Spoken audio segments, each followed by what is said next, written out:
Halo semua. Apa yang akan kita baca pada video kali ini adalah sebuah penelitian yang dilakukan oleh Pusat Penelitian Kemasyarakatan dan Kebudayaan, Lembaga Ilmu Pengetahuan Indonesia, atau LIPI Jakarta. Penulisnya adalah M. Ali Humaydi pada tahun 2017.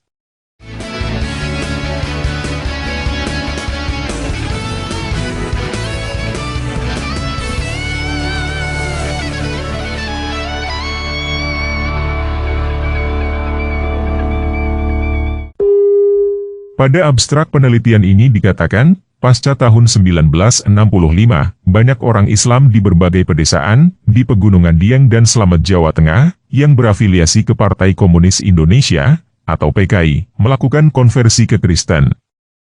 Di saat itulah, pasang surut hubungan Islam dan Kristen terlihat jelas. Konversi orang PKI ke Kristen, rupanya memunculkan banyak persoalan. Bukan hanya isu keagamaan saja, tetapi juga mencakup isu sosial, budaya, dan dominasi ekonomi orang Kristen di Desa Kasimpar, Petung Kriono, dan Karangkobar. Persoalannya, bagaimana dampak sosial kebudayaan dan keagamaan dari peristiwa konversi orang PKI ke Kristen di Pedesaan Dieng dan Slamet, Pekalongan dan Banjarnegara? Data penelitian kualitatif ini digali dengan wawancara mendalam, observasi, dan didukung dengan data yang berasal dari Arsip Belanda, Arsip Nasional, dan Sinode Kristen Salatiga. Penelitian telah menemukan, konversi orang PKI ke Kristen, semakin memicu permusuhan, dan memperkeruh hubungan sosial orang Islam dan Kristen, di Kasimpar, Petung Kriono, dan Karangkobar. Pelakunya semakin melebar, dengan melibatkan jaringan dari pesantren Wonoperinggo. Seringkali terlihat, bahwa konflik yang ada, tidak lagi bersifat laten, tetapi mengarah pada bentuk konflik manifest, yang terurai pada praktik kehidupan sosialnya. Internalisasi keagamaan, menjadi kalah dengan stereotyping, afiliasi politik di masa lalu. Akibatnya, integrasi sosial, dan hubungan antar agama, menjadi sulit terwujud hingga kini. Era tahun 1950, sampai 1970, wajah politik Indonesia dipenuhi oleh berbagai peristiwa kekerasan. Pada umumnya, aksi kekerasan tersebut membawa nama, atau atas nama agama, baik sebagai label dari ideologi partai politik tertentu, ataupun sebagai akar gerakan pemberontakan di beberapa daerah. Saat itu, ideologi keagamaan juga seringkali diperhadapkan dengan wajah ideologi lainnya, seperti nasionalisme dan komunisme. Kontestasinya terjadi di mana-mana, khususnya di Jawa Tengah. Sampai-sampai surat kabar harian Merdeka di Jawa Tengah, pada bulan Juli tahun 1959, menyebut kontestasi kelompok keagamaan, nasionalisme, dan komunisme, yang seringkali melahirkan kekerasan tersebut, dianggap sebagai penyebab dari peta politik Jawa Tengah kotor. Sebutan tersebut menyiratkan, berbagai kelompok saling berhadapan, dan menciptakan keresahan, di tengah kehidupan masyarakat Jawa Tengah. Situasi Jawa Tengah kotor, mencapai puncaknya, pada periode tahun 1965 sampai 1967. Khususnya setelah peristiwa G30S meletus. Tahun-tahun tersebut, dianggap masyarakat, pelaku dan korban, sebagai tahun puncaknya dendam, benci, dan kekerasan. Peristiwa G30S tahun 1965, bagi sebagian besar pengkaji kekerasan konteks Indonesia, adalah titik tolak dari suatu budaya kekerasan pasca kemerdekaan. Penyebab dan dampaknya tidak sekadar bersifat politis, tetapi juga pertemuan berbagai kepentingan dalam aspek politik, ekonomi, sosial, budaya, dan agama. Sebelum tahun itu, keadaan nasional dipenuhi oleh intrik kekuasaan dan tarik-menarik politik antara kubu nasionalis, agama, dan komunis. Nasakom. Berbagai isu dikembangkan sedemikian rupa untuk saling menjatuhkan. Tanpa terkecuali, masalah pelekatan komunisme sebagai paham anti-agama, soal nasionalisasi aset Belanda yang kebanyakan dikuasai militer, dan tuduhan keterlibatan Masyumi dalam aktivitas DITI. Beberapa penelitian memaparkan bagaimana usaha dan prinsip saling menjatuhkan di atas, terbawa sampai ke tingkat lokal pedesaan. Benih-benih kebencian bersemai dengan baik, sampai meletusnya peristiwa G30S, yang menjadikan partai dan orang PKI sebagai tertuduh, atau dalang tragedi itu. Ratusan ribu orang PKI, dalam versi angka berbeda, diburu, dipenjara, dan dibunuh, tanpa proses pengadilan yang memadai. Selain militer sebagai pelaku, komponen masyarakat dan laskar keagamaan, khususnya partai dan orang NU, Masyumi, Muhammadiyah, dan beberapa kelompok keagamaan non-Islam, dianggap juga terlibat dalam gerakan sapu bersih orang PKI.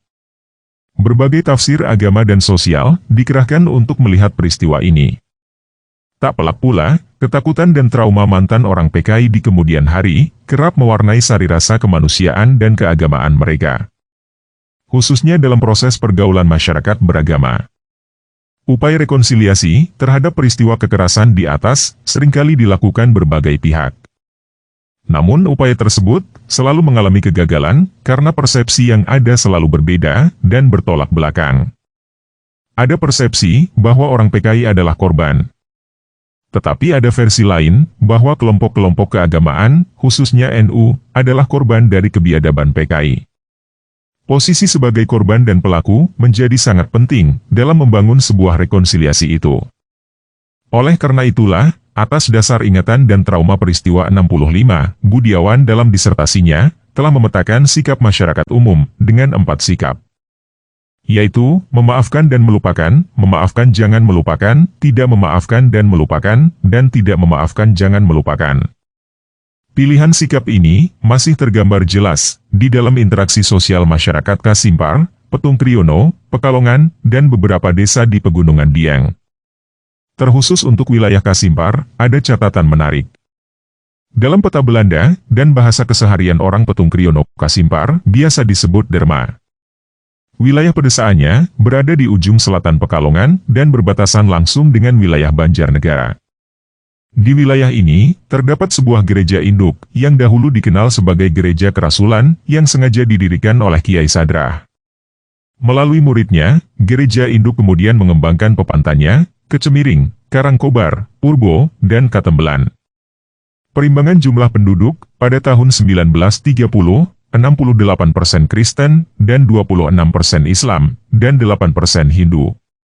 Catatan GK 1976. 62% Kristen, dan 38% Islam, di tahun 2003. Petung Kriono dalam angka tahun 2004. Dan menjadi 61% Kristen, dan 39% Islam, di tahun 2015. Keadaan wilayah Kasimpar disebut-sebut lebih angker dan berhantu dari pedesaan Karangkobar di Banjarnegara.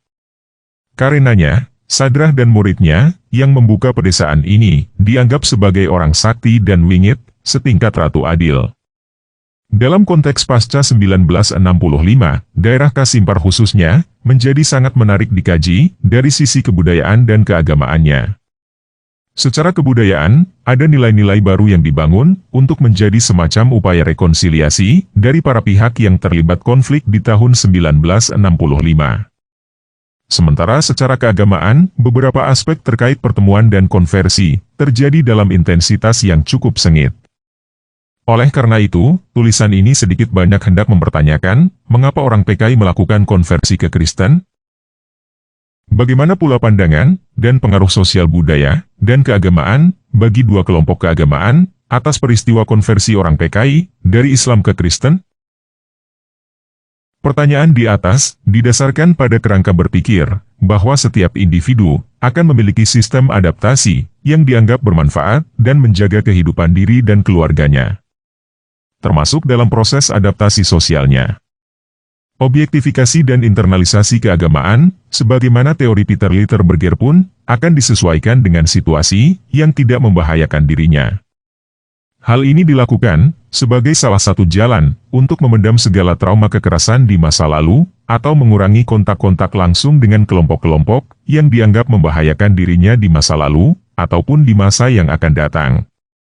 Sebagaimana penelitian yang dilakukan oleh Singgih Nugroho tahun 2005 di Boyolali, di mana untuk menghindari perburuan dan pembunuhan, banyak orang PKI yang berlindung di bawah naungan gereja dan memilih masuk atau konversi ke dalam Kristen. Rupanya hal ini tidak hanya terjadi di Boyolali. Beberapa desa di Pegunungan Dieng dan Slamet, seperti Kasimpar, Petung Kriono, dan Karangkobar pun mengalami hal serupa. Secara konteks lokal, baptisan massal, sebutan khas terhadap peristiwa konversi orang PKI ke Kristen semacam ini, akhirnya akan berdampak pada pola-pola hubungan internal dan eksternal antar kelompok-kelompok keagamaan di masa berikutnya. Kita langsung ke pembahasan aja ya. Orang PKI di tengah Islamisasi dan Kristenisasi. Islamisasi dan Kristenisasi, dalam pengertian internal dan eksternal, di Kasimpar dan beberapa desa di Pegunungan Dieng dan Slamet, betul-betul terjadi. Proses Islamisasi di Karangkobar dan Kasimpar, dilakukan oleh para aktivis organisasi Syarikat Islam, atau SI, dan organisasi Islam lain, seperti NU dan Muhammadiyah, dari Surakarta, Wonosobo, dan Pekalongan. Aktivitas SI misalnya, dimulai sejak tahun 1912 hingga pasca kemerdekaan. Walau SI di Surakarta sendiri telah kehilangan pamor organisasinya sejak tahun 1927-an.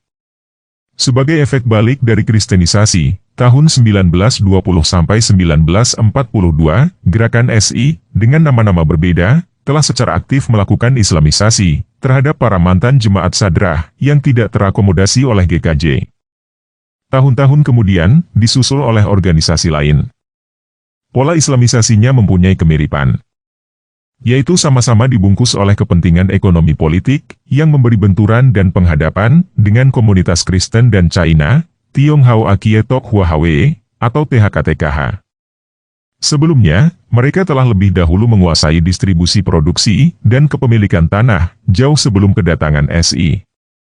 Masa tahun 1942 sampai 1990 dianggap sebagai masa koordinasi dan pembesaran jemaah publik Islam SI di Karangkobar. Beberapa orang komunis kelompok merah bergabung dengan SI, seperti halnya yang terjadi di Semarang. Hal ini mendapat tentangan keras di kalangan Islam SI dan organisasi tarikat di Banjarnegara. Tahun-tahun itu, pertentangan antara kelompok Islam dengan Kristen dan komunitas China mengalami puncak. Seperti rentetan peristiwa anti-China Kristen, di Kudus tahun 1918, Wonosobo tahun 1926, juga terjadi di Banjarnegara, meski dalam skala kecil. Puncak pertentangan yang berdarah-darah antara kelompok SI dan China Kristen GKI dalam berbagai bidang terjadi di tahun 1955 sampai 1960. Sugianto, Abdul Fattah, dan Tajri merupakan ilustrasi tokoh-tokoh pemimpin kekerasan sosial era 1950 sampai 1967-an. Sementara itu, Kristenisasi yang terjadi di wilayah pedesaan Gunung Dieng dan Slamet sama-sama dimulai tahun 1880 sampai 1935. Adapun dekade 1960-an merupakan Kristenisasi berbasis politik ideologi, baptisan massal pasca PKI, dan dekade tahun 1990 sampai 2015 adalah puncak hubungan antar agama dari rentetan kesejarahan sebelumnya. Kristenisasi dalam sejarah sosial pedesaan di wilayah Pegunungan Jawa Tengah ini menggunakan 4 pola berbeda. Pertama, pola Kristenisasi yang dilancarkan Sending Belanda lebih ditekankan pada aspek fasilitas dan kekuatan ekonomi politik. Pola ini digunakan di tahun 1880 sampai 1925. Kedua, pola Kristenisasi yang dilakukan komunitas sadrah dengan mengakomodasi filsafat kejawaan dan ilmu dalam mengembangkan Kristen. Pola ini digunakan pada kisaran tahun 1887 sampai 1935. Ketiga, Kristenisasi yang berbasis kepentingan ideologi politik, khususnya saat fenomena konversi mantan orang-orang PKI ke Kristen. Hal ini berlangsung pada dekade 1960 sampai 1980-an. Keempat, Kristenisasi atas nama harmoni hubungan masyarakat yang dibingkai legitimasi sosial berupa penguasaan sumber-sumber ekonomi, politik, dan tradisi yang diperoleh dari generasi sebelumnya terhadap kelompok Islam. Pola ini berlangsung mulai tahun 1990 sampai 2015 dan memunculkan tanda-tanda dinamika konflik berupa radikalisme agama dan radikalisme agraria. Rangkaian dari proses Islamisasi dan Kristenisasi di atas tampak pada praktik kehidupan komunitas, budaya atau tradisi, bahasa, dan karakter keagamaan lokal yang melekat dan dipraktikkan oleh individu-individu penganut agama. Karena kristenisasi dan islamisasi itu, umat Kristen, dalam konteks Gereja Kristen Jawa, atau GKJ Kasimpar, dan beberapa pepantan di Karangkobar misalnya, telah melakukan resistensi, sekaligus revitalisme unik, dibandingkan GKJ atau kelompok Kristen di daerah lain. Resistensi paling nyata, adalah mereka menghindari diri dari kontak langsung dengan kelompok Islam. Hal ini sangat berbeda dengan daerah lain, di mana kelompok Kristen rata-rata akan berhubungan baik dengan mayoritas Islam, baik di perkotaan ataupun pedesaannya. Kondisi seperti itu pun terjadi pula pada kelompok Islam. Pola revitalisme dan revivalisme kelompok penganut Islam yang dimotori oleh sistem dan jaringan Wonopringgo di tahun 1990 sampai 2010-an ini kemudian menjadi khas dan lebih galak dari tahun-tahun sebelum kedatangan mereka. Kelompok Kristen Kasimpar memilih melakukan ambang batas isolasi yang sebenarnya tidak sepenuhnya isolasi diri.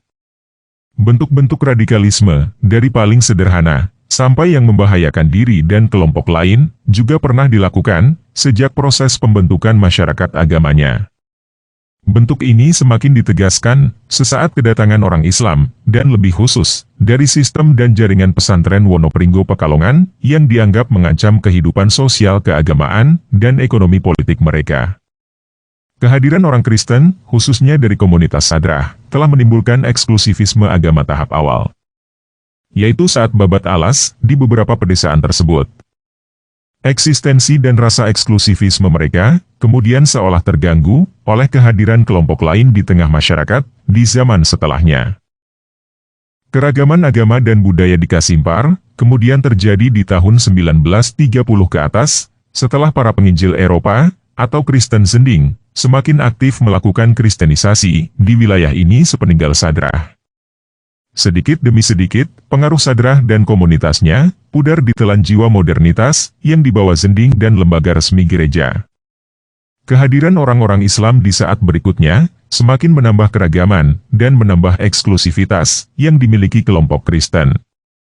Berdasarkan naskah-naskah Sinode GKJ Salatiga dan Sinode Nederlands Gereforme RD Zendingsvereniging atau NGZV Semarang, dari tahun-tahun yang mendekati pembukaan dan penyelesaian jalur kereta api tahun 1879 sampai 1934 dan jalan raya dari tahun 1911 sampai 1960, kasus kristenisasi di sepanjang Pegunungan Dieng terbagi atas dua kelompok.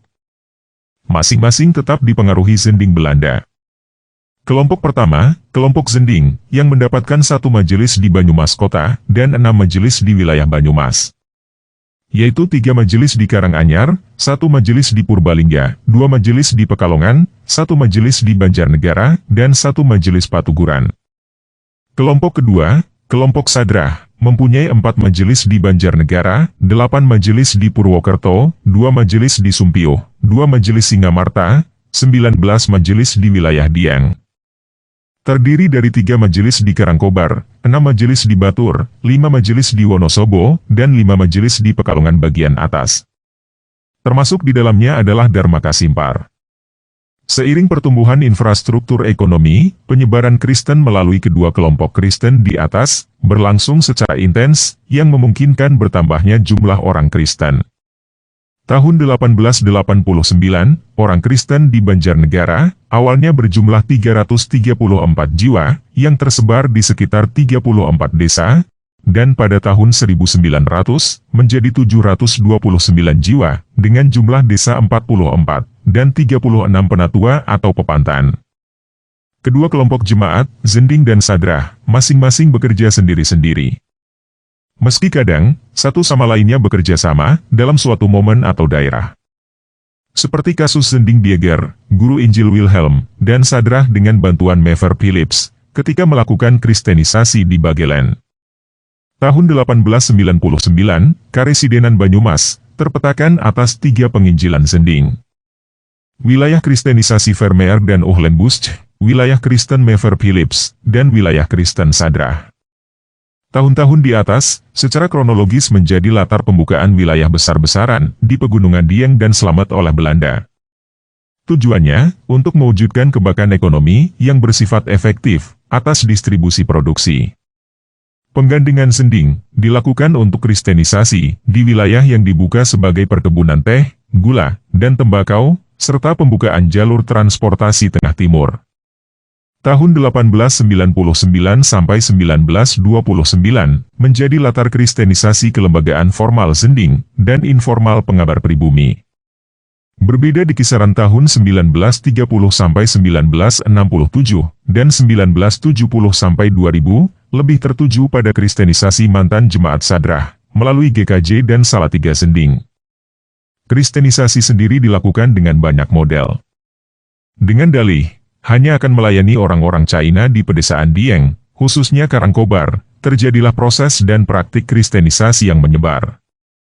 Puluhan orang pindah ke agama Kristen, baik memilih gereja Hefrom GKI Wonosobo, ataupun GKJ Banjarnegara. Demikian halnya dengan kasus di Kasimpar. Puluhan orang menjadi Kristen, akibat dari konsep baru akuisisi penginjilan, yang dilakukan Zending resmi non-Sadrah, yang mengandalkan perisaitrah, keturunan keluarga besar komunitas Kristen Sadrah sebelumnya. Di tahun 1935 sampai 1980, melalui pendidikan dan pengajaran Alkitab, dengan interpretasi modern, penginjil dapat mengajak 114 penduduk non-Kristen, dan 87%, atau sekitar 191 orang, dari komunitas Kristen Sadrah, masuk ke dalam penggembalaan Kristen. Selain itu, dari sejumlah 114 orang penduduk non-Kristen di Kasimpar, yang melakukan konversi ke Kristen, 93 orang merupakan hasil pengkristenan, yang dilakukan sesaat setelah pecahnya peristiwa G30S. Orang-orang PKI, yang dianggap menjadi dalang peristiwa, dan anggota biasa partai, mencari selamat di bawah lindungan gereja. Konversi ke Kristen waktu itu, sangat terasa bermuatan politis. Yaitu mencari perlindungan, di saat orang PKI di Petung Kriono dan sekitarnya, dikejar, diburu, dan dibunuh, di Kayu Puring dan Kalibening, oleh kelompok Islam. Baik berasal dari NU, SI, dan Masyumi. Wawancara dengan Abdul Malik, di Petung Kriono, 16 April 2008, dan diperbaharui 10 Desember 2015. Hal ini tentu tanpa mengecualikan, bahwa beberapa anggota Kristen, betul-betul masuk ke Kristen, atas dasar ketulusan hati atau blessing. Namun, harus diakui pula, bahwa bagaimanapun situasi politik nasional, tidak memungkinkan orang-orang PKI, untuk memilih bergabung ke kelompok keagamaan, yang menjadi musuh utama paham komunisme. Karenanya, secara politis, mereka hanya bisa bergabung dan konversi ke Kristen, yang masih berada dalam partai bersimbolkan nasionalisme. Sebenarnya, konversi ini pernah menjadi bahan atau pertimbangan dari perdebatan sengit, antara partai-partai Islam dengan kelompok Kristen, dalam partai nasionalis, saat akan dikeluarkannya Undang-Undang Pernikahan, tahun 1974 di DPR.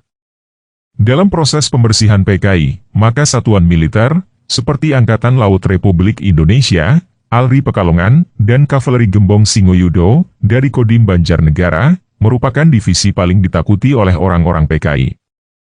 Dua satuan militer ini dikenal sebagai pencari dan pengendus ulung orang PKI. Mereka bertugas mencari orang PKI, baik yang berasal dari kelompok peringkat pertama, maupun peringkat kedua, di hutan-hutan belantara, dan pegunungan Dieng dan Slamet. Pembedaan dari kelompok peringkat pertama dan kedua didasarkan pada peran mereka dalam memobilisasi massa simpatisan. Aktor intelektual, pengurus, dan propagandanis PKI dimasukkan sebagai kelompok pertama. Sebaliknya, massa simpatisan dimasukkan ke kelompok peringkat kedua. Pembedaan peringkat ini menentukan jenis hukuman yang diterima. Setelah orang-orang PKI diburu, dan tidak jarang langsung dihukum mati tanpa proses pengadilan, puluhan orang di Kasimpar, bahkan ratusan orang PKI di Petung Kriono, masuk ke Kristen, dengan alasan ketakutan. Orang-orang PKI itu, tidak hanya berasal dari Kasimpar, tetapi juga kebanyakan berasal dari desa sekitar, seperti Yosorejo, Mudal, Doro, Kayu Puring, Katembelan, Jolotigo, Purbo, bahkan dari Karangkobar. Desa-desa ini berbatasan langsung dengan wilayah perkebunan dan hutan. Setelah isu munculnya kebakaran nasional mengenai nasionalisasi aset kolonial di tahun 1950-1962an merebak, masyarakat di desa-desa ini termakan oleh propaganda PKI untuk melakukan penyitaan dan pembagian bersama atas tanah perkebunan dan hutan itu. Orang-orang PKI di Kecamatan Petung Kriono pada pemilu tahun 1955 telah menjadikan isu nasionalisasi aset sebagai muatan kampanyenya. Banyak orang desa tidak memiliki tanah, dan kelompok priai rendahan berkeinginan kuat untuk bergabung dengan PKI.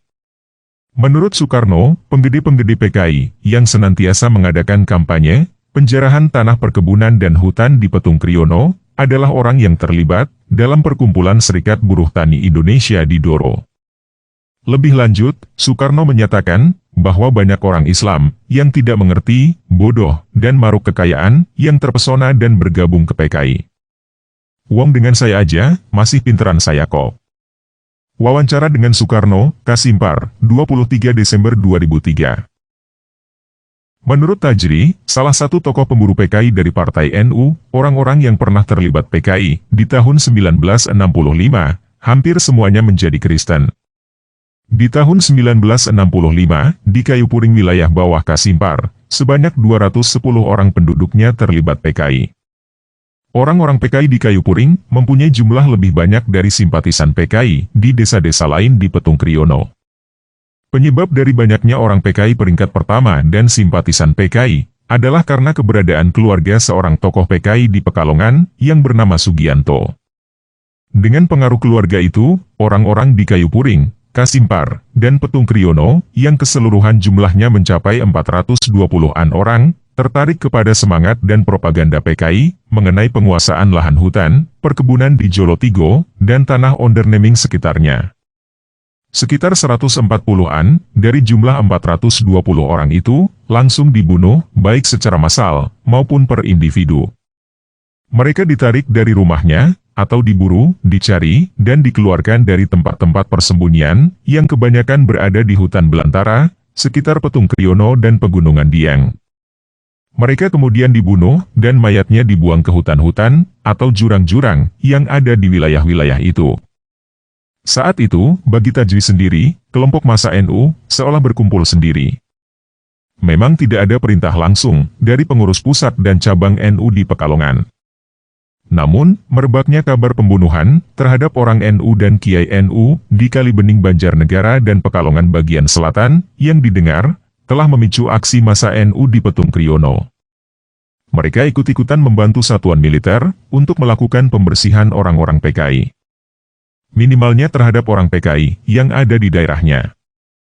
Kasus dan polanya hampir sama dengan pembersihan orang-orang PKI di Jawa Timur oleh kiai-kiai dan santri-santri pesantren NU. Perbedaan mendasarnya adalah, di Jawa Timur, tanah dan harta benda lain dari orang-orang PKI, kemudian dikuasai oleh militer, dan dibagi dengan kiai-kiai setempat, yang membantu pembersihan. Sebaliknya, tanah orang-orang PKI beserta simpatisan PKI di Petung Kriono, tidak diambil alih oleh militer, ataupun kelompok pemburunya. Mereka membiarkan tanah dan harta benda ini, tetap dikelola dan dimiliki, oleh keluarga besarnya.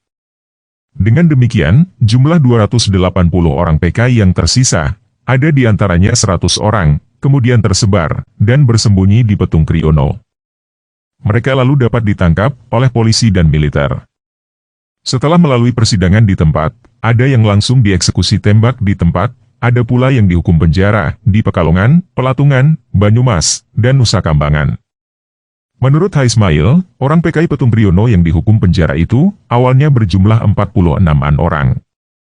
Setelah beberapa tahun kemudian, ada napi politik tersebut dilepas, dan kembali ke Petung Kriono, karena selesai masa tahanannya. Tetapi, jumlah mereka tidak lebih dari 18 orang.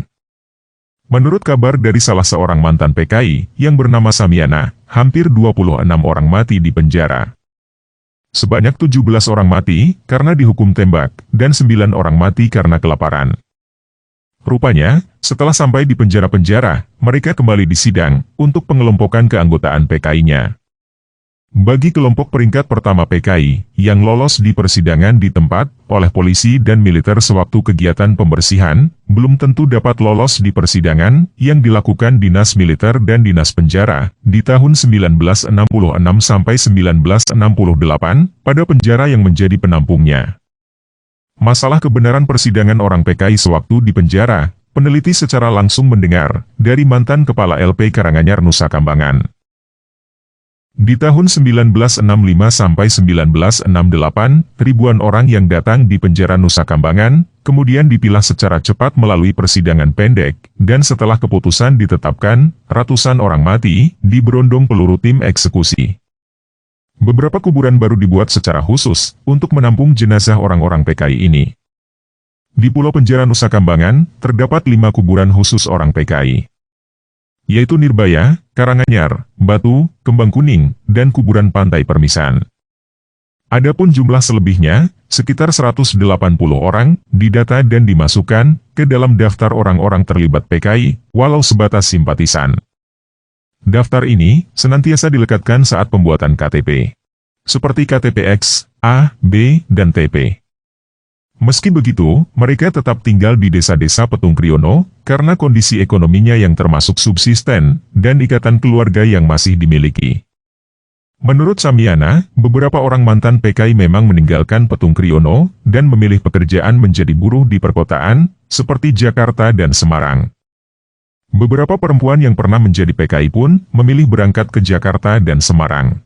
Dan mereka rata-rata menjadi ciblek, atau pelacur lokal. Informasi ini, didukung pula oleh 5 anggota keluarga mantan PKI, di wilayah Talun, secara berurutan menjadi pelacur di Semarang. Mereka tetap memiliki rumah di Talun, dan meninggalkan anak-anaknya di sana. Tetapi mereka tetap mengambil pekerjaan, seperti yang pernah dilakukan generasi sebelumnya. Secara ekonomi, tingkat kesejahteraan mereka, lebih baik daripada masyarakat umum. Meskipun pembersihan PKI telah dianggap selesai di tahun 1967, namun mantan orang PKI yang berjumlah 180 di atas, dalam hubungan sosial di Petung Kriono, kerap dauhi, diacuhi, dicurigai, dan sering mendapatkan teror mental dan fisik dari anggota masyarakat lain dan aparat pemerintah. Beberapa orang Islam dari kelompok NU dan Masyumi dalam khutbah dan ceramah umum memfatwa hukum mati orang-orang PKI yang dianggap anti Tuhan tersebut. Padahal, sebelum dan saat pecahnya G30S, sebagian besar simpatisan PKI itu adalah orang yang beragama Islam. Jumlah selebihnya, tidak mencapai bilangan 40, adalah mereka yang berasal dari komunitas Kristen Sadrah, dan penganut agama Hindu, yang tersebar di sepanjang pegunungan Dieng. Teror mental dan fisik, dari kelompok NU Masyumi, yang sengaja didatangkan dari Pekalongan dan Banjarnegara, oleh satuan militer, dan pengurus NU seperti Tajri, membuat kekhawatiran tersendiri, bagi mantan simpatisan PKI. Di tahun 1965 sampai 1966, suasana desa di Petung Kriono amat mencekam. Bila ada orang tidak dikenal masuk desa, langsung dicurigai sebagai orang PKI yang sedang melarikan diri dari wilayah lain. Beberapa cap sosial dan kekerasan, dengan pemukulan dan pembakaran, kerap menimpa mantan simpatisan PKI. Kelompok Islam, seolah tidak setuju dengan kehadiran mereka di kampungnya. Akhirnya, sebagian besar simpatisan dan orang PKI di Petung Kriono, yang berjumlah 100-120 orang, masuk ke agama Kristen, di tahun 1966. Waktu itu, bagi mereka, satu-satunya lembaga sosial, yang sangat membantu, dan memberi tempat perlindungan, bagi orang-orang terbuang dan miskin, serta kesempatan bertaubat secara agama dan sosial, adalah gereja. Konsep welas asih, seperti disampaikan dalam khutbah fenomenal Guru Injil Priyoharsono di tahun 1966, dan penggembalaan yang dipraktikkan secara nyata oleh gereja dan jemaat, secara maksimal telah menarik hati orang PKI, yang waktu itu mengalami tekanan sosial sangat berat. Di bawah ini, adalah kutipan dari khutbah fenomenal itu. Mantan orang-orang PKI, adalah orang sengsara, orang terbuang, dan orang miskin, yang membutuhkan uluran pertolongan, dan kasih sayang dari orang lain. Bila orang Islam tidak sudi menolong saudaranya yang terlibat PKI, biarlah orang Kristen yang akan menolong, seperti halnya ketika Yesus menolong seorang pelacur di Yerusalem. Siapa tahu, dosa-dosa mereka dapat diampuni dalam kasih Yesus Kristus. Kewajiban gereja adalah melayani dan menjadi pelindung bagi siapa saja yang membutuhkan. Saat ini, orang-orang PKI membutuhkan pertolongan. Bila pertolongan dan perlindungan gereja diartikan lain oleh orang-orang Islam, gereja menyerahkan sepenuhnya kepada mereka. Bila pertolongan itu membawa mereka untuk menerima kabar gembira dan iman Kristen, berarti mereka telah mendapatkan petunjuk dari kerajaan Tuhan. Akhirnya, gereja akan melayani mereka dengan baik. tanpa perbedaan antara orang Kristen dahulu dengan orang Kristen sekarang. Antara orang Kristen Sadrah dengan orang Kristen Zending. Antara orang Kristen biasa dengan orang Kristen mantan PKI. 3 bulan setelah khutbah fenomenal ini, mantan orang PKI dari wilayah Kasimpar, Kayu Puring, Katembelan, Karangkobar, Batur, Purbo, dan Kalibening, mendatangi GKJ Kasimpar untuk mengaku diri menjadi Kristen. Setelah dibaptis, mereka kemudian kembali ke wilayahnya masing-masing dan dititipkan kepada GKJ-GKJ setempat. Isi dari khutbah itu kemudian menjadi prinsip dasar kelompok Kristen untuk menerima secara sosial dan agama konversi mantan orang-orang PKI. Anehnya, kepindahan agama orang PKI ke Kristen makin mendapatkan cibiran kelompok Islam. Di satu sisi, mereka menghina dan melakukan kekerasan fisik ke orang Islam PKI. Tetapi di sisi lain, mereka kemudian mencibir pilihan ke Kristen yang dilakukan orang PKI itu. Untungnya, Kasimpar merupakan wilayah yang sejak awal menjadi ruh pembibitan kekristenan di wilayah Petung Kriono dan pedesaan Dieng umumnya. Dengan komposisi jumlah penganut melebihi kelompok Islam, minimalnya orang PKI yang masuk Kristen mendapatkan rasa aman dan perlindungan. Meskipun dalam beberapa kasus, khususnya saat Banser Wonopringgo datang untuk menangkap orang Kristen mabuk yang menghina perilaku sholat di tahun 2004. Ketakutan trauma psikologis masih menghinggapi mereka. Demikian pula nasib orang-orang terlibat PKI di desa lain, semacam Karangkobar. Dalam kasus hampir mirip, mereka pun memilih konversi ke Kristen. Di samping pelaku PKI yang berasal dari Islam Jawa, orang China Chong Hua Hui juga menjadi simpatisan penting dalam gerakan massa PKI di Banjarnegara. Ide dasar PKI awalnya dibawa orang-orang China, Tiong Hao Akie Tokwa Hwe, Chong Hua Hwe, THKTKHCHH, yang berasal dari Purbalingga. Mereka mengusung konsepsi nasionalisme, China menjadi negeri bapak, dan Indonesia menjadi negeri ibu. Seperti yang pernah dimuat dalam koran harian berbahasa China di zaman Jepang, Kung Yung Pao, 1943. Tiong Hao Akie Tokau Hui, atau THKTKH sendiri, adalah organisasi agama Kristen dan perdagangan orang-orang China. Mulanya, kelompok pertama orang Kristen, keturunan China generasi pertama. Seperti Dangin dan San, mengikuti kebaktian di Pepantan Gereja Kerasulan, atau GK, dan GKJ yang ada di Karangkobar, jauh sebelum tahun 1939. Sejak tahun 1926, kelompok kecil ini diorganisir, menjadi cabang THKTKH Purwokerto, dan diasuh seorang guru Injil konsulen. Kebaktiannya diadakan terpisah dari kebaktian yang diselenggarakan GKJ. Tetapi masih menggunakan gedung gereja GKJ, sampai tahun 1953. Saat itu, THKTKH bersinergi dengan sekelompok orang China, yang berasal dari sekolah Kristel ke Hollands Chinese School, yang telah bernaung ke GKI. Selain hal keagamaan, THKTKH juga bertujuan untuk menyukseskan perdagangan, pedagang, dan orang China Banjarnegara. Fenomena ini terlihat sejak tahun 1930 sampai 1957. THKTKH berpusat di Purwokerto 1926, lalu di Wonosobo 1927, dan mempunyai cabang kerja di Banjarnegara 1927. Organisasi THKTKH di tahun 1967 telah bubar, akibat afiliasinya ke Partai Chong Hua Hui atau CHH, berfaham komunis dan nasionalisme Tiongkok. Dalam bentuk baru, THKTKH diganti dengan organisasi bernama HUHAP, yang hanya berada di Purbalingga. Tidak lagi mempunyai cabang di Banjarnegara atau Karangkobar.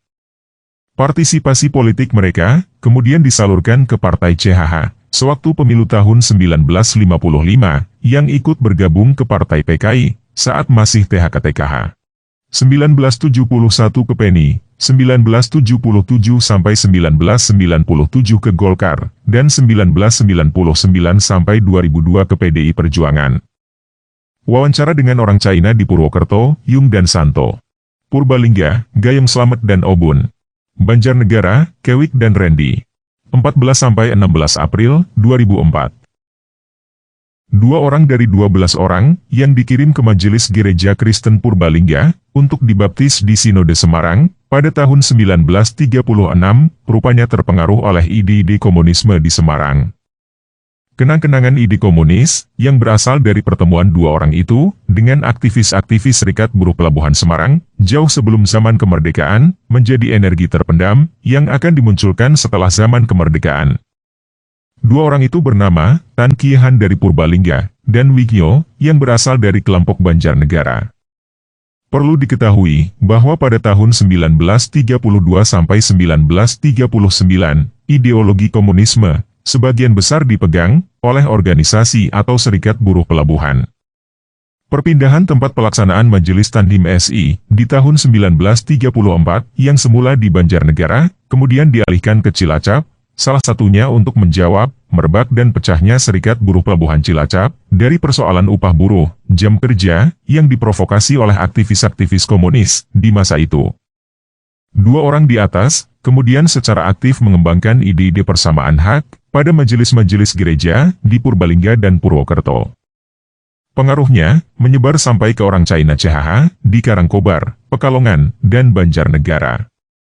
Paham dan gerakan komunisme mereka lalu mendapat dukungan dan rasa simpatik tidak hanya dari kelompok Kristen China, tetapi juga dari orang Kristen beretnis Jawa. Walau berbeda alasan, dalam usungan persamaan hak, keduanya melakukan tafsir yang disesuaikan kepentingan etnis. Komunisme dalam sarirasa China berkehendak dalam kesatuan dengan nasionalisme Tiongkok, seperti visi dari kebanyakan organisasi THK-TKH. THK-TKH sendiri memang tidak begitu mengarah kepada potensi nasionalisme Tiongkok. Namun ide pengibuan kepada Tiongkok melahirkan konsepsi tentang kerinduan mereka, etnis China Nusantara, untuk berpatron, sama dengan kebanyakan orang China di negeri Tiongkoknya. Sedangkan, komunisme dalam sarirasa Jawa cenderung beralasan ekonomi dan hak sosial. Sebaliknya, di kalangan orang Islam, pada beberapa daerah pedalaman, tanpa kecuali Banjarnegara, ide dasar komunisme lahir dari beberapa orang yang pernah terlibat pada kegiatan SI Merah di Semarang tahun 1916-an. Sebenarnya, orang-orang ini telah berada di luar struktur organisasi SI, khususnya SI Banjarnegara. Namun, pengaruhnya masih dapat menarik orang-orang Islam SI dan organisasi Islam lain untuk bergabung dan mengikuti jejaknya. Motor penggerak dari komunisme di kalangan Islam Banjarnegara diketuai Saleh Sucipto, Pagerpelah Karangkobar. Aktivitasnya diteruskan sampai tahun 1969 oleh menantunya, Krama Abdi. Seperti diungkapkan oleh Syalihul Hadi, Lurah Parakan Canggah, wawancara 14 Juni 2005, wilayah Paweden sebelah utara Karangkobar, adalah wilayah yang dikenal banyak orang Islam terlibat PKI di tahun 1965. Dengan jumlah lebih sedikit, orang Islam di Karangkobar terkena pengaruh itu. Mereka mendirikan perkumpulan sendiri. Semisal Serikat Buruh Tani Indonesia, Kelompok Pekerja Kereta Api Sentral Wonosobo Banjarnegara, Serikat Buruh Perkebunan Tebu, dan Serikat Buruh Pabrik Kelampok.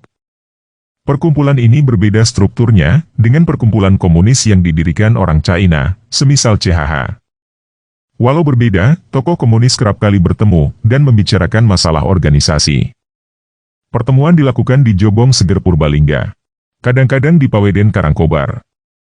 Pertemuan ini langsung diceritakan Suarsih Joyo Puspito di Siluman Karangkobar 1982, sebagai latar cerita penculikan Nina, tokoh utama oleh Dedemit atau Siluman, yang mengajak dia untuk berdiskusi tentang kesesatan orang-orang politik.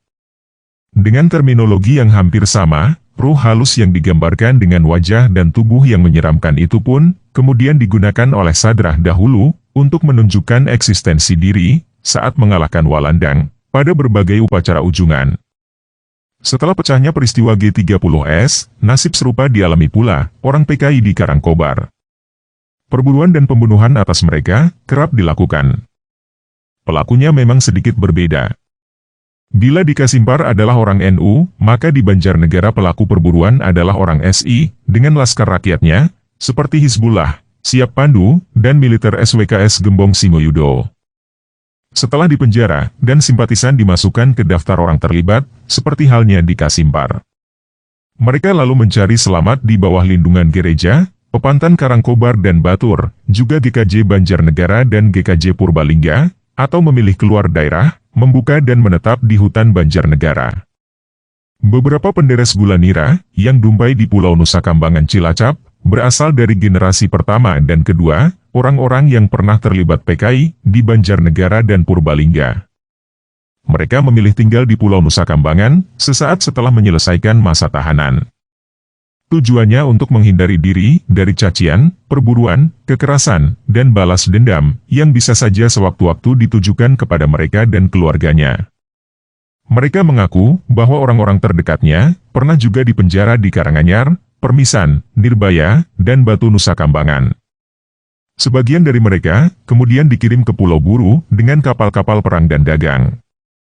Dan sebagian lagi dihukum tembak di Pantai Permisan dan hutan Nirbaya Nusa Kambangan. Sebaliknya, bagi orang PKI yang kembali ke Banjarnegara Purbalingga dan Petung Kriono setelah dipenjara, mereka kemudian berusaha melakukan perbaikan diri dan sosial, sebagai wujud keinginan untuk integrasi sosial, baik dengan komunitas seagama, maupun di luar komunitasnya. Di dalam proses integrasi itu, masih juga terdapat ketakutan yang tetap disembunyikan oleh para mantan PKI ini. Berdasarkan ketakutan itu pula, mereka kerap mengupayakan integrasi sosial dengan mengatakan, di sini damai-damai saja. Meskipun sebenarnya tidak damai karena muncul fenomena diam tapi resah. Di balik semua pernyataan harmoni itu, terpendam rasa ketakutan luar biasa, akibat tekanan besar dari kekejaman yang dilakukan militer dan laskar di tahun-tahun 1965 sampai 1970-an. Memandang konversi orang PKI dan dampaknya. Pendaman ketakutan dan dapat pula dikatakan sebagai pemunafikan sikap, sengaja dilakukan atau ditunjukkan oleh para mantan PKI dengan tujuan untuk mencegah terjadinya konflik terbuka. Secara tertutup, konflik sesungguhnya kerap terjadi di kawasan pedesaan di kawasan Pegunungan Dieng dan Slamet ini, walau kerap bermuara pada integrasi yang tidak pernah jelas bentuknya. Karena, akar masalah dari konflik ini sendiri, tidak pernah mau diselesaikan secara bersama, hilang seiring perjalanan waktu, kemudian muncul lagi, dalam bentuk yang kadang sama, tetapi kadang berbeda dengan konflik sebelumnya. Integrasi sosial yang terjadi dalam hubungan orang-orang PKI dan Kristen kepada kelompok Islam lebih mengarah pada sebuah pola integrasi samar-samar. Konsepsi ini mirip seperti prinsip membiarkan demi semuanya selamat yang diajukan Frans Magnus Suseno tahun 1984 dalam Etika Jawanya. Tampak juga pada sisi lain, ada upaya kelompok Kristen untuk lebih menajamkan penggunaan budaya lokal dengan tujuan menarik terjadinya konversi keagamaan pada masyarakat. Naluri pantun tradisi harmoni yang berhubungan dengan produksi padi bisa jadi menjadi strategi lokal untuk menarik sebanyak-banyaknya orang non-Kristen.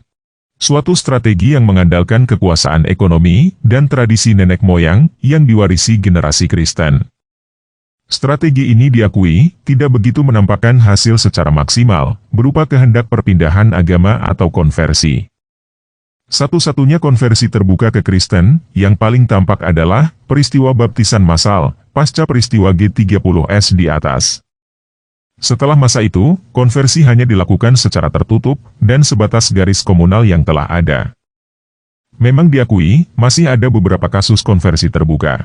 Khususnya yang berhubungan dengan perkawinan beda agama, pekerjaan, dan akibat pendidikan SD Kristen yang diselenggarakan oleh majelis gereja. Tetapi, langkah-langkah kristenisasi eksternal semacam itu belum menunjukkan angka yang menggembirakan. Pertimbangan dan konsekuensi bersifat sosial merupakan kontrol sosial paling ditakutkan kebanyakan individu di masyarakat desa. Bila ada seorang di antara kelompok Islam yang melakukan konversi ke Kristen, orang Islam berargumen dan menganggap si pelaku dengan pelekatan dan identitas buruk secara sosial. Demikian sebaliknya, bila ada orang Kristen konversi ke Islam, kelompok Kristen pun melekatkan cap buruk terhadap pelaku konversi itu. Ada semacam kesepakatan tidak tertulis bahwa mereka yang mengganti baju agama atau konversi, diumpamakan kata-kata ganti kelambi, adalah orang rusak. Ada kesan penghinaan yang dilakukan secara tidak langsung bahwa bagi kelompok agama si penerimanya adalah hanya sekumpulan orang rusak, busuk, dan munafik. Pelekatan identitas semacam itu dapat dikategorikan sebagai satu bentuk praktik radikalisme keagamaan dalam arti eksternal. Dalam hal menarik konversi massa, kelompok Kristen Kasimpar cenderung mempertahankan budaya lokal tertentu, seperti naluri dan pisah. Dua tradisi ini memang berkaitan erat dengan masalah penguasaan atas berbagai legitimasi. Tidak demikian halnya dengan kelompok Islam. Mereka makin menjauh dari penggunaan atau pendekatan semacam itu. Kelompok Islam lebih terpengaruh atas usaha dan ide-ide Islamisasi dan modernitas pendidikan yang dilancarkan kelompok NU Pesantren Wonopringgo, Muhammadiyah, dan SI yang memegang kendali atas kelompok Islam di dua pedesaan yang berbeda itu. Kasus khusus konversi ke Kristen di Kasimpar, pasca tahun 1987, mencapai jumlah 8% dari jumlah penganut agama Kristen. Sebaliknya, di Karangkobar, hanya mencapai kurang dari 2%. Fenomena konversi ini, kemudian betul-betul terhenti pada tahun 2004-an ke atas, dengan sebab, makin menguatnya ikatan keagamaan dan Islamisasi, yang dibangun santri-santri Wonopringgo. Konversi terbuka terakhir ke Kristen, yang dapat dicatat oleh masyarakat Kasimpar, adalah kasus pernikahan Wiji yang Kristen, dengan Suminah yang Islam, di tahun 2004. Banyak informasi bahwa sebelum menikah, Suminah dipaksa melakukan konversi ke Kristen. Unsur pemaksa itu lebih didasarkan pada pertimbangan keadaan Suminah sendiri. Keluarganya harus menanggung malu akibat hamil 4 bulan di luar nikah. Pernikahan mereka memang tidak menimbulkan polemik berkepanjangan. Dalam kasus ini, kelompok Islam sepertinya tidak begitu peduli terhadap konversi Suminah. Tidak seperti sikap yang ditunjukkan pada kasus pernikahan dan konversi Sulastri sebelumnya. Penyebab utamanya adalah sosok pribadi Suminah yang tidak disenangi kelompok Islam.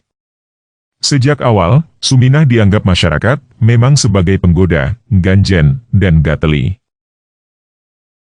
Komunisme adalah ideologi politis. Sebuah pilihan dari pandangan pribadi terhadap partisipasi politik yang dipahami secara mendalam oleh si pelaku. Apa jadinya bila pilihan itu tidak lagi bersifat personal, bahkan seiring itu, hadir pula tuduhan yang menyudutkan para pelaku? Nyatanya, si pelaku harus menerima konsekuensi berat dalam kehidupan sosial mereka di saat-saat kemudian. Semua akses pergaulan hidup terhambat, pekerjaan sulit didapat, kepahaman agama sulit diraih, ikatan sekelompok terurai, dan partisipasi politik menjauh. Demikianlah kurang lebih nasib orang yang pernah terlibat dalam organisasi PKI di Pegunungan Dieng pada tahun 60-80-an. Pada awalnya, komunisme diartikan sebagai ideologi politik semata.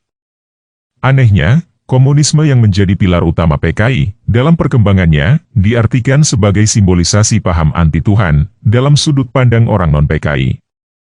Ketika simbolisasi PKI itu bertentangan dengan simbol agama dalam arti sesungguhnya, khususnya Islam, ia menjadi musuh yang harus diwaspadai dan disingkirkan. Peristiwa konversi agama orang PKI ke Kristen di Kasimpar misalnya, menampakkan begitu rupa peran penolakan Tajri, sebagai bagian dari partai NU atau masyumi lokal, dan kelompok NU di sisi lain, saat menghadapi dan menghakimi orang-orang PKI, di Kasimpar, Kayu Puring, Katembelan, Petung Kriono, dan pedesaan Dieng lainnya. Bagi Tajri, ada semacam kewajiban hukum untuk menghancurkan orang-orang anti-Tuhan itu. Sulit memang menemukan dasar konsepsi dan propaganda anti-Tuhan yang dicercap Tajri dan kelompok NU di Petung Kriono. Apakah dasar itu dilandasi oleh semangat memperjuangkan simbol Islam, ataukah semata atas dasar kepentingan politik ideologi, baca masyumi dan NU, yang merupakan bagian dari simbol sosial? Apa tidak mungkin pula bahwa semangat dan kepentingan partai di masa lalu telah membuat proses pembekuan toleransi terhadap partisipan partai lain dengan memasukkan tuduhan anti-Tuhan bagi PKI? Semua dasar ini menjadi bagian tidak terpisahkan dari alasan permusuhan terhadap orang-orang PKI. Sebagai ketua dan mantan sesepuh Partai NU, Tajri tentu memiliki ikatan emosional sangat kuat dengan Partai NU. Bisa jadi, penghakiman fisik orang-orang PKI di tahun 1965 sampai 1970 merupakan semangat membungkam afiliasi orang-orang abangan dan priai desa ke PKI. Akhirnya, aktivitas PKI betul-betul hilang.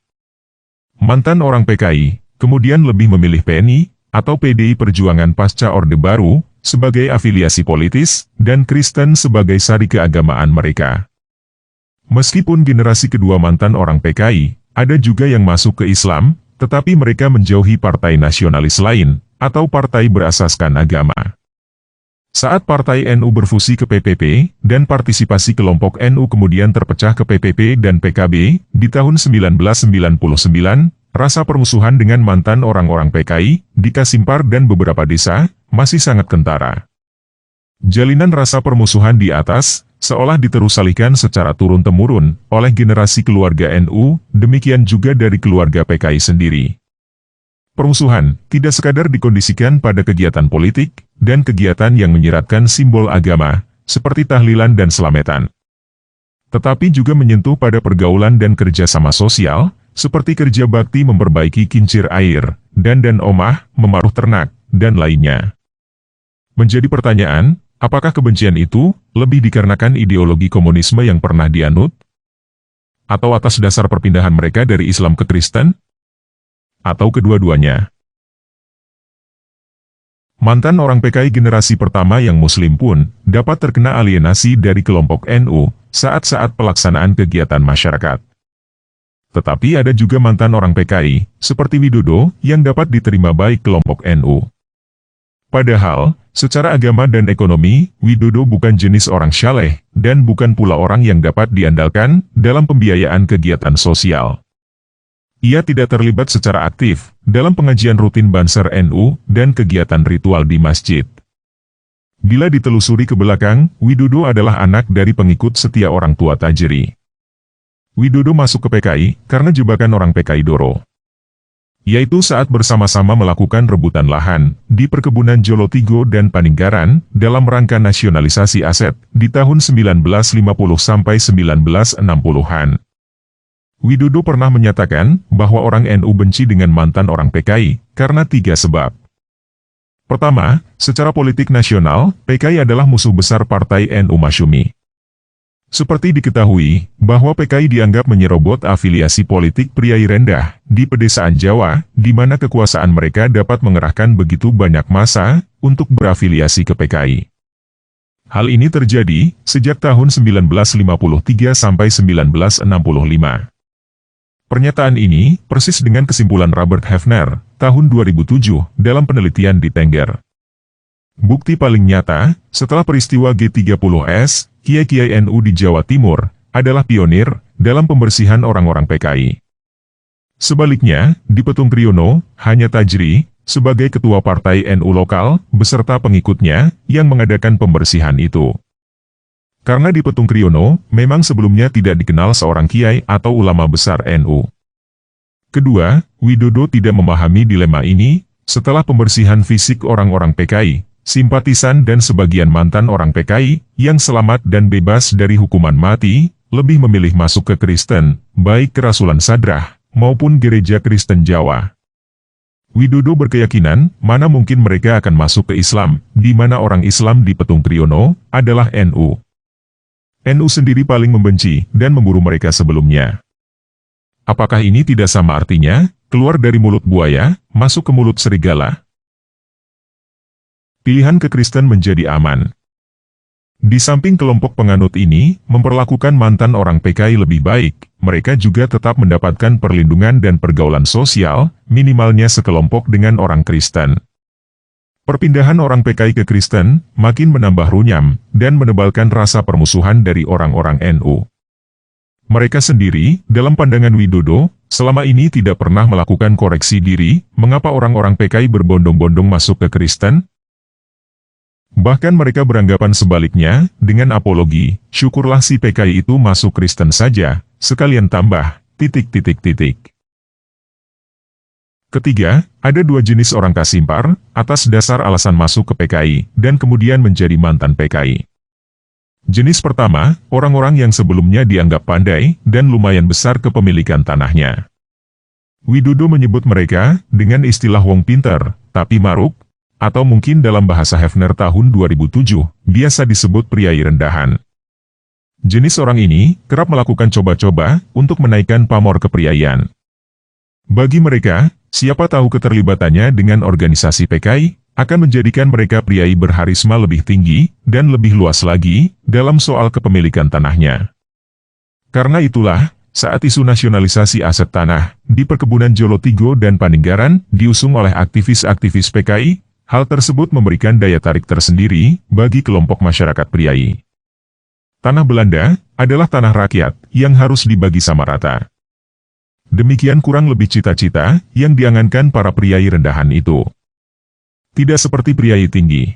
Mereka lebih senang mencari selamat. Kebanyakan di antara mereka tidak mau coba-coba terhadap sesuatu yang dianggap belum jelas. Sifat kemapanan merupakan pijakan utama dalam menentukan pilihan hidup, termasuk dalam soal agama dan partisipasi politiknya.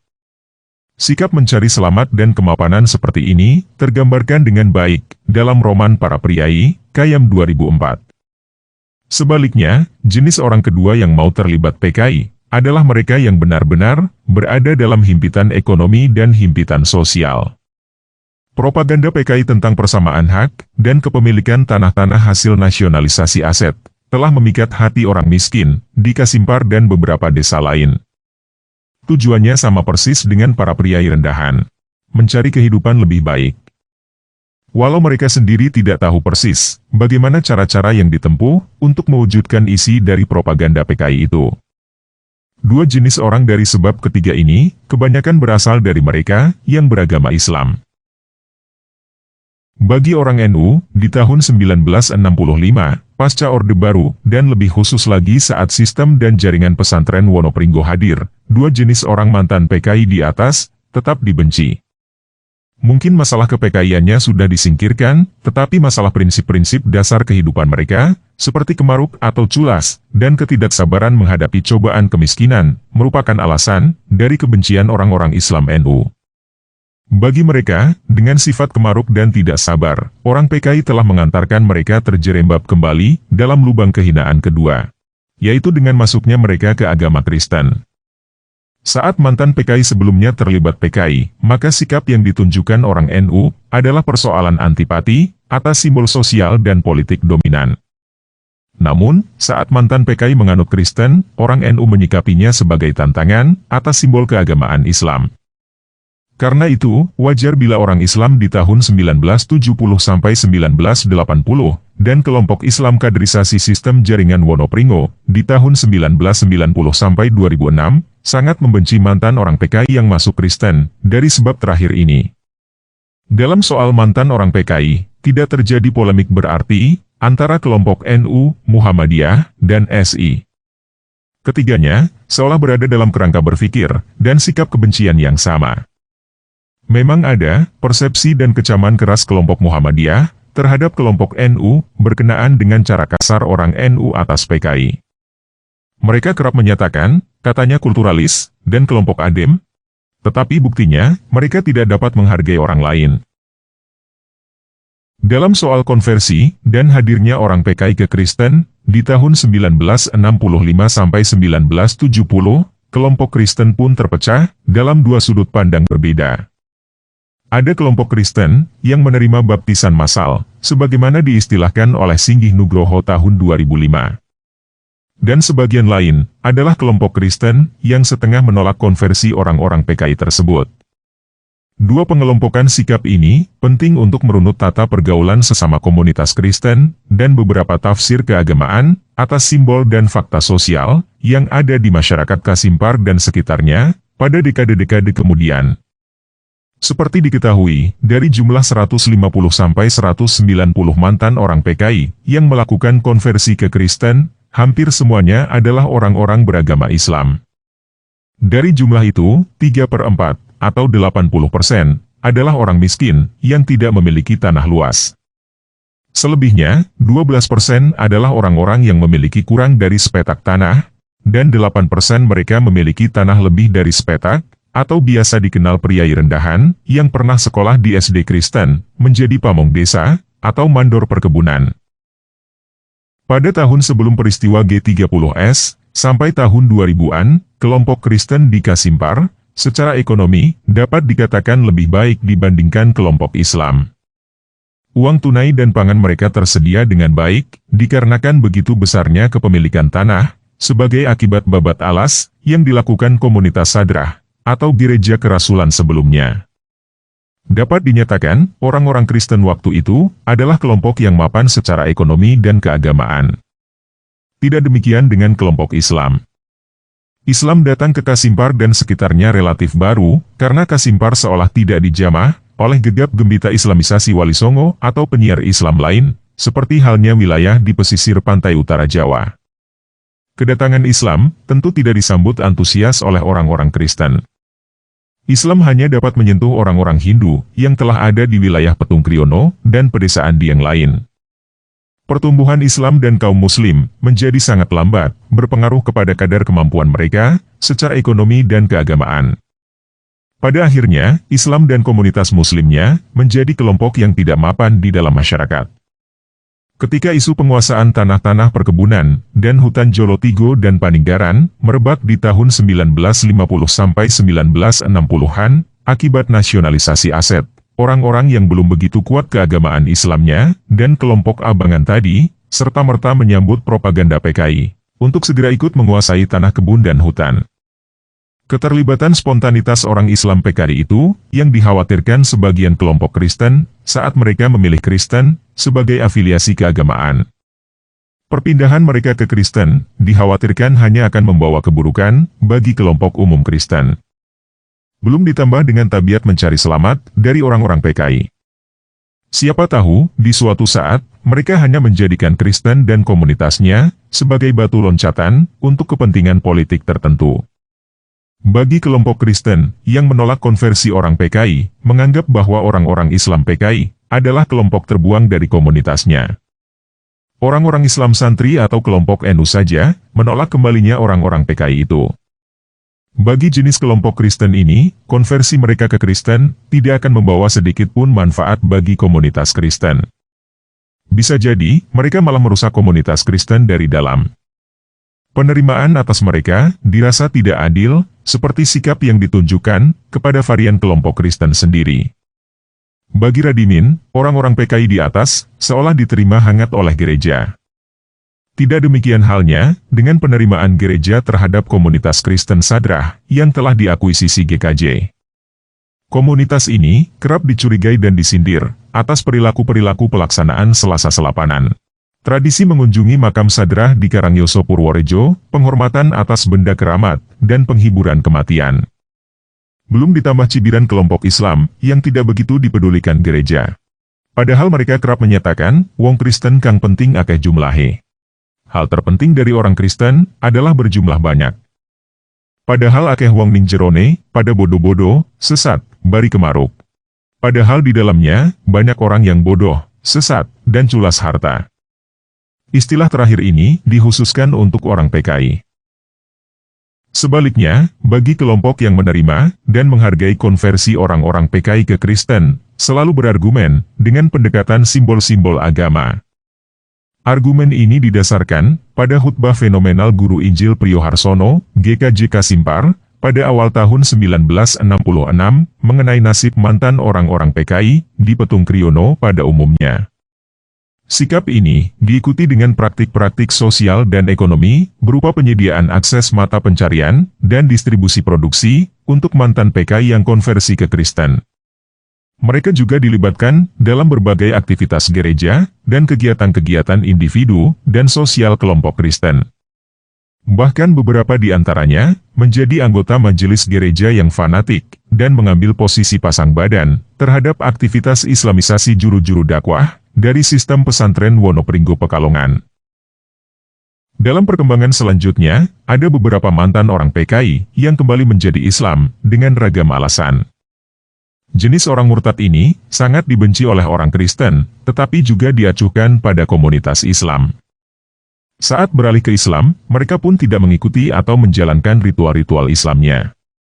Mereka lebih banyak bersifat abangan dan menjalankan ritual kejawen, seperti Hianing Purbojati di Dieng. Ada pula orang yang menjadi Kristen, tetapi tidak mengikuti ritual gerejawi. Mereka pun tidak terlibat ritual-ritual kejawen, hanya mungkin malas beribadah. Tetapi ada juga seperti yang disebutkan di atas. Ada di antara mereka yang menjadi Kristen taat, rajin beribadah, dan mengikuti kegiatan gereja dan majelis GKJ. Beberapa kasus pertentangan mengenai ritual Selasa Selapanan, penghiburan, selametan, dan hubungan sosial, sedikit banyak dipengaruhi oleh faktor penerimaan atau penolakan terhadap mantan orang PKI. Bagi mereka yang menolak, tetap memandang orang Kristen mantan PKI itu lebih rendah dan menganggapnya sebagai kelas Kristen pinggiran. Konsekuensi dari stigma ini adalah ketidaksertaan mereka dalam upacara-upacara bersimbol agama atau simbol sosial yang diadakan mantan PKI tersebut. Demikian juga akhirnya, orang Kristen mantan PKI itu pun tidak bisa datang ke dalam kegiatan-kegiatan sosial dan agama yang diselenggarakan orang yang jelas-jelas menentang mereka. Apalagi sebelumnya, mereka tidak mendapat tembungan atau undangan dari keluarga pelaksana. Sebuah derita panjang yang dialami mantan orang PKI. Selain pandangan mengenai konversi orang PKI, paham keagamaan Islam dari pesantren Wonopringgo dalam menghadapi budaya lokal atau tradisi nenek moyang kerap kali bermain ganda. Di satu sisi, mereka bermain dengan pendekatan akomodatif, di mana ia adalah sebuah pendekatan atau paham yang menghargai budaya lokal dan memberi masuknya budaya itu dalam ruang-ruang ajaran paling sakral sekalipun. Khususnya bila berhubungan dengan tradisi yang sering dianggapnya sebagai ciri khas orang NU, seperti tahlilan, selametan, dan talqin. Sikap ini dilakukan biasanya saat berhadapan dengan kelompok Islam lain, seperti Muhammadiyah dan SI. Di sisi lain, mereka mengusung pendekatan purifikatif bila itu berhubungan dengan soal-soal akidah pokok. Khususnya saat berhadapan dengan kelompok Kristen, baik Kristen awal ataupun Kristen konversian orang PKI. Akhirnya, dua pendekatan ini dicercap dalam tafsir berbeda oleh orang-orang Islam biasa di Kasimpar. Sebaliknya, pendekatan purifikatif sepenuhnya digunakan oleh kelompok Muhammadiyah dan SI di Petung Kriono dan Karangkobar. Umumnya, kelompok Islam memilih pendekatan purifikatif dalam soal konversi keagamaan. Artinya, mereka akan berhati-hati mempraktikkan budaya lokal seperti naluri dan pisah. Melalui konsep purifikasinya, yaitu suatu faham yang sangat menekankan kemurnian, suatu keadaan tanpa celah dalam ajaran keagamaan, dan sebuah pendekatan atau faham yang cenderung mencurigai unsur-unsur yang berasal dari luar agamanya. Orang Islam taat atau nyantri beranggapan bahwa bila ada orang non-Islam yang melakukan konversi ke Islam, mereka dianggap orang yang betul-betul mendapatkan hidayah Allah. Karenanya, orang tersebut dalam pergaulan sosialnya harus dilindungi, dibimbing, dan diayomi dalam identitas dan lingkungan Islam. Sikap seperti ini berbeda dengan kasus konversi orang Islam ke Kristen. Sejarah sosial di dua pedesaan ini tidak pernah mencatat adanya konversi terbuka secara besar-besaran penganut Kristen atau agama lain ke Islam. Islam seolah diturunkan berdasarkan keturunan yang tidak jelas kapan hadirnya. Ketika masyarakat Kasimpar ditanya, kapan masuknya Islam, mereka akan menjawab sudah keturunan. Islamisasi eksternal, yang dilakukan santri pesantren Wonopringgo, atau juru dakwah SI di Kasimpar dan Karangkobar, seolah tidak secara maksimal, menghasilkan konversi non-Islam ke dalam Islam. Pertumbuhan jumlah kelompok Islam dari tahun ke tahun tetap sama. Meskipun ada penambahan, lebih berdasarkan keturunan, atau para pendatang, pasangan hidup, atau pekerja. Demikian pula atas kelompok Kristen. Pewarisan dan jumlah kekristenan mereka lebih berdasar keturunan dan konversi pasca PKI. Pihak PPAKUA dan kantor kecamatan sendiri di tahun 2000 sampai 2015 hanya mencatat konversi ke Islam dalam bilangan di bawah 10. Konversi ke Islam paling banyak dilakukan untuk memenuhi syarat perkawinan, di mana salah satu pasangannya lebih memilih masuk Islam.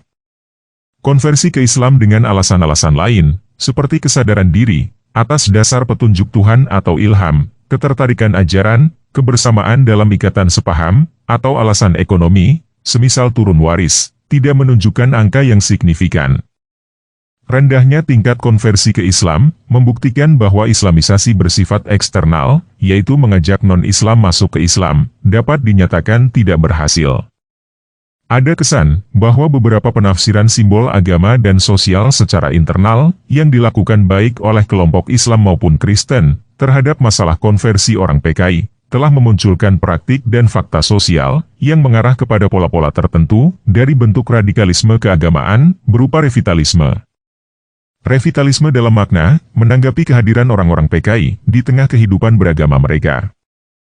Tafsir atas nama agama mempunyai fungsi sosial yang tidak kalah penting dibandingkan kekuatan-kekuatan yang membentuk legitimasi sosial, spiritual, ekonomi, dan politik dalam masyarakat, khususnya bagi kelompok-kelompok keagamaan.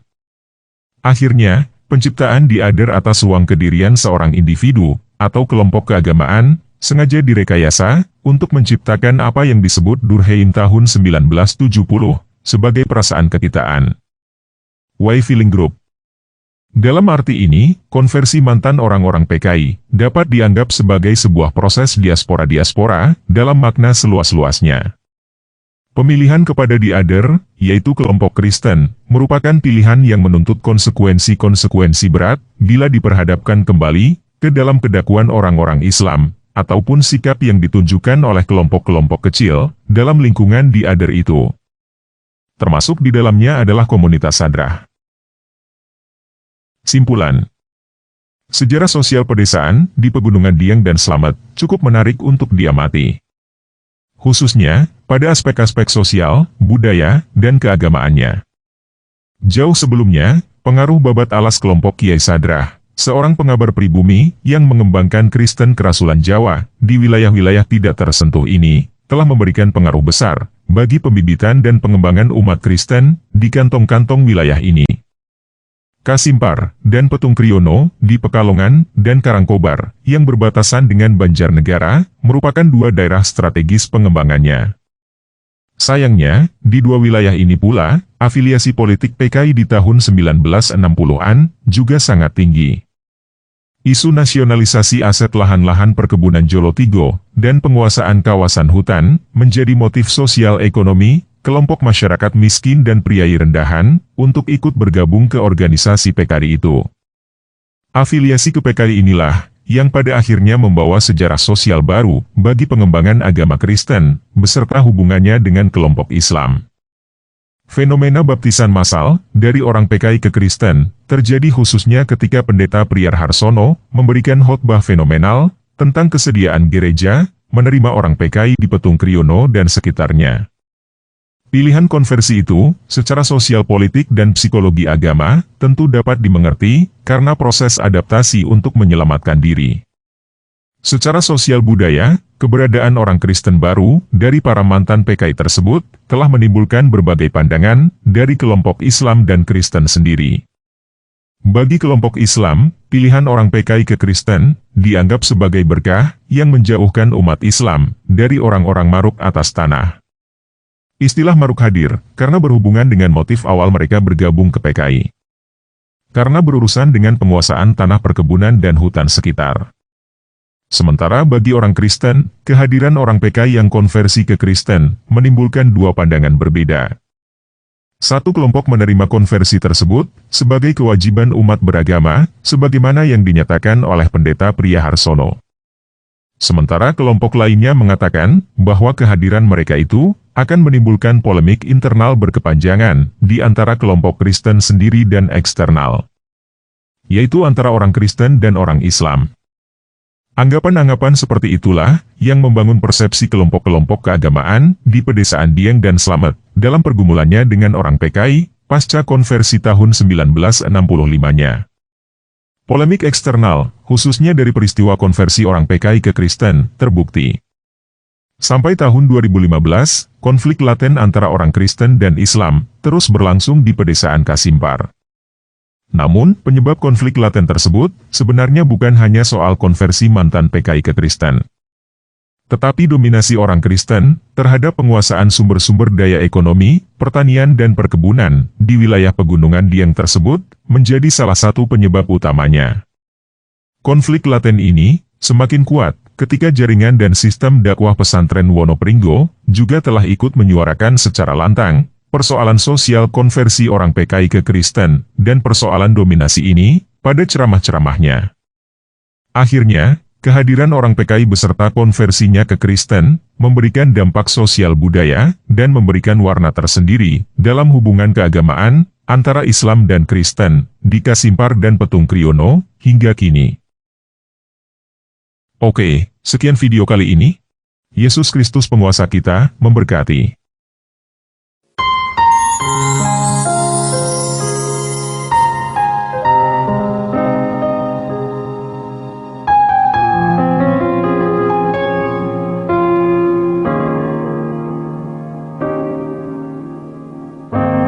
Ketika air mata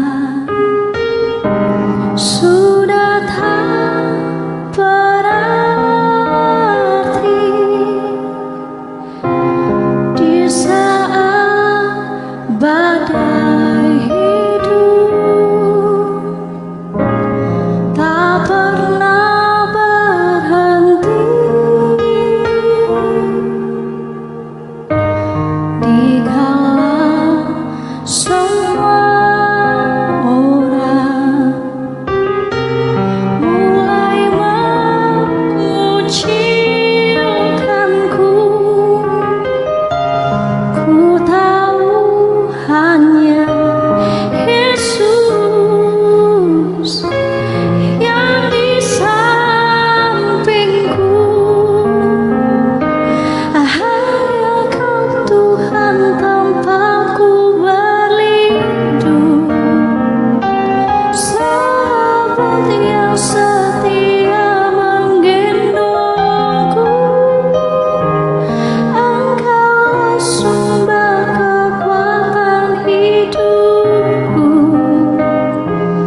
ku takkan takut sebab Engkau